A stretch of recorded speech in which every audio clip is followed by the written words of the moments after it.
the problem that we are facing with salat is that salat has to do with spirituality. It has to do with feelings that come through your heart and thoughts that come through your mind. A successful Muslim, like Allah subhanahu wa ta'ala says, قَدْ أَفْلَحَ الْمُؤْمِنُونَ الَّذِينَ هُمْ فِي صَلَاتِهِمْ خَاشِعُونَ. Verily the believers are successful, they are the ones who have khushu' in their salat. They pray properly, they stand before Allah subhanahu wa ta'ala properly. A crucial step, a crucial cornerstone in achieving this target is to know who you're standing in front of. Who are you speaking to? Which words are you reading? These feelings, this set of feelings, they have to come through your heart, and the more they take you on, the more they are in your heart, the better your salat is. And the weaker these thoughts and feelings come to your heart, the weaker your prayer is. Most of us, my brothers and sisters, when we stand in our salat, we are daydreaming. That's the honest truth. 90% of us, we're daydreaming in our salat. We're not even thinking of what we are supposed to think about. The thought of thinking of something doesn't exist. Why? Because the intention is not there, the strength is not there, the understanding is not there. This is why briefly, inshallah, what feelings, what emotions must come through our hearts standing before Allah subhanahu wa ta'ala? How can we assist? How can we basically amplify these feelings? Number one, knowing who Allah subhanahu wa ta'ala is. Who am I talking to? Who am I standing in front of? Allah subhanahu wa ta'ala, my brothers and sisters, does not need us. Allah subhanahu wa ta'ala is the greatest. He does not need your ibadah, does not need your concentration. Allah is not waiting for your charity. Allah's kingdom and dominion does not increase with your dhikr and tasbih and ruku' and sujood. We need Allah. We should be honored. Every single one of us, the second you make takbir, the second you say Allahu Akbar, should be honored. That Allah subhanahu wa ta'ala has allowed you a window of opportunity to speak to Him, to stand before Him. This is why the ulama say, whoever wants to talk to Allah, he should pray. You want to talk to Allah, start praying. When you're praying, you are directly, with no barriers, with no intermediaries, with no interpreters, you are speaking to your Lord, your Creator. This is why very, very important that we realize who we're talking to, my brothers. It's a small brief hadith. You know, Allahu Akbar, the understanding we should have who Allah subhanahu wa ta'ala is. Muhammad sallallahu alayhi wa sallam says in the authentic hadith, أَطَّتِ السَّمَاء وَحُقَّ لَهَا أَنْ طَئِتْ. The heavens have squeaked. You know, when you jump on a horse or a camel, the saddle makes a squeaky noise from the weight. أَطَّتِ السَّمَاء وَحُقَّ لَهَا أَنْ طَئِتْ. The heavens have squeaked, and they have a right to squeak. مَا فِيهَا مَوْضَعَ أَرْبَعَ أَصَابِعَ. Our Prophet is saying, our teacher is saying, sallallahu alayhi wa sallam, there's no space of 4 fingers in all this universe, إِلَّا وَمَلَكٌ سَاجِدٌ لِلَّهِ تَعَالَى, except that there is an angel who has prostrated his head before Allah subhanahu wa ta'ala. Every 4 fingers, billions and billions of angels, billions and billions of creations of Allah are continuously praising Allah subhanahu wa ta'ala. Allah subhanahu wa ta'ala says, تُسَبِّحُ لَهُ السَّمَوَاتُ السَّبْعُ. The 7 heavens and what it contains and what is in there. تُسَبِّحُ لَهُ السَّمَوَاتُ السَّبْعُ وَالْأَرْضُ, and the land, وَمَنْ فِيهِنْ, and everyone inside it, and everyone within their boundaries. تُسَبِّحُ لَهُ السَّمَوَاتُ السَّبْعُ وَالْأَرْضُ وَمَنْ فِيهِنْ وَإِن مِّن شَيْءٍ إِلَّا يُسَبِّحُ بِحَمْدِهِ وَلَكِنْ لَا تَفْقَهُونَ تَسْبِيحَهُ. Everything is praising Allah. Rock, land, tree, whatever it is praising Allah, glorifying Allah. وَلَكِنْ لَا تَفْقَهُونَ تَسْبِيحَهُ إِنَّهُ كَانَ حَلِيمًا غَفُورًا. But you don't understand, you don't comprehend the praise, you can't hear the praise. But everything is praising Allah. Allah is not in need of you. Allah is not in need of you standing, feeling obliged like most of us. Why do we pray? Majority of us, my brothers, we pray to offload the obligation. Alhamdulillah, I finished my salat.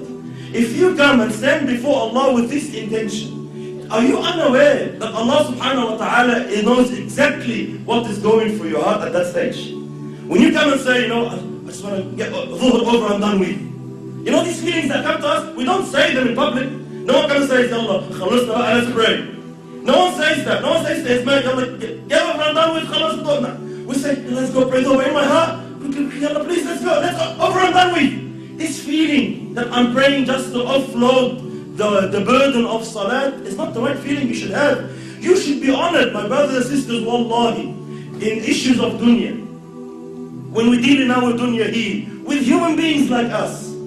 Wallahi, subhanallah, if you stand in front of someone you're afraid of, like a judge in court, or a bully of some sort in Auburn, or a president, a prime minister, an ASIO agent, wherever you stand in front of, what happens to you naturally, without no motivation, without no one to have to give you a 7-step course on how to fear him? Naturally speaking, subhanallah, your heart starts pounding. You feel something. When you stand in front of the judge and he's about to announce the decision whether you'll got 15 years in jail or not, your heart starts pounding naturally. No one needs to give you a course. Why? Because we are aware who this person is. I know who he is. I know what authority he has. I know what he can do. I know what he can decide now. He can wreck my life. And because I know this, naturally, the feeling, the emotion comes naturally. The problem is when we deal with Allah, these feelings do not exist. You stand before Allah and you're daydreaming. We all know Allah knows what's in your heart. But it does not move anything in you. Every blue moon, every now and then, maybe in Ramadan when you're feeling down, something that you're going through trouble with your family, you want to get married, you get some emotion. Other than that, our salat is just far off where it should be. Why? We are unaware who you are standing in front of. The understanding that Allah now subhanahu wa ta'ala has allowed you to speak to Him. Wallahi, my brothers and sisters, wallahi, we see Muslims in this dunya, they get to meet a sinner, let's say an actor or an actress or a pop star of some sort, and they are so overwhelmed by the fact that they had an opportunity to get his signature or her signature. They're just so overwhelmed. They would say, they'll be speechless. I'm actually standing in front of you, I can't believe it. And they'll be so, they'll be so touched that, he's allowed them 5 minutes of his time. We have these feelings with mashayikh even. Sometimes the super sheikh comes from overseas and we find all the boys and they're, Allah Akbar, I'm giving him salam, I can't believe it. Subhanallah, every time I see such a situation, it always reminds me of Allah. Subhanallah, who is this person? Regardless, all ranks preserved. Who is this person? The Shaykh once said, imagine if you were to meet Muhammad sallallahu alayhi wa sallam, what would you feel? Imagine if Rasulullah said, I'll give you 5 minutes of my time, come meet me. What would you think? Would you daydream? Would you be sitting with Rasulullah thinking of your wife? Would you be sitting in front of Muhammad sallallahu alayhi wa sallam thinking about work? No way on earth. Why? Prophet of Allah is He. You'll be taken. You'll be absorbed in the discussion.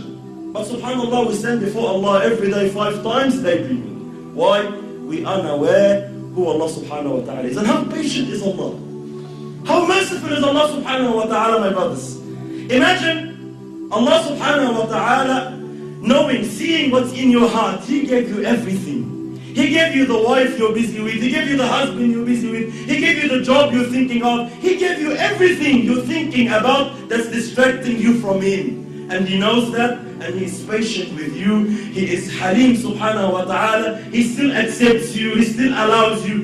Subhanallah. Imagine a prime minister allows a peasant to come and meet him for 5 minutes. Says, all right, you have problems, come. I'll allow you to meet the prime minister. But the peasant comes, he enters the office, and he starts playing with things around in the office, forgets about the prime minister. What will happen to this guy? He'll be banned. You will never ever have a chance to meet the prime minister again. Why?